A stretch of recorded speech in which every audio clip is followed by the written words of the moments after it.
Merhaba, kanalıma hoş geldiniz. Biliyorsunuz 4 yıldır her Perşembe günü sağlıkla ilgili önemli konularda yayın yapıyorum. Bu hafta da ben size kuru öksürüğe ne iyi gelir onu anlatacağım. Kuru öksürük yani boğazdan yukarıda üst solunum yolu öksürüğü, gripal enfeksiyona bağlı öksürükte arkadaşlar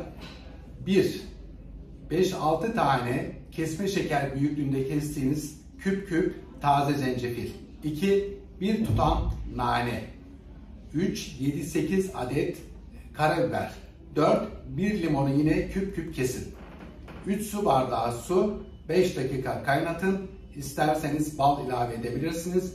Gün içerisinde bol bol tüketin. Öksürük boğazdan aşağıdaysa yani alt solunum yollarından, ciğerden geliyorsa, balgamlıysa hatmi çiçeği çayı çok iyi gelir. Bu arada benim diğer öksürük videosunda ne zaman doktora gideceksiniz, ne zaman gitmeyeceksiniz, ne zaman acil gideceksiniz detaylı bir öksürük videosu var. İsterseniz bakabilirsiniz.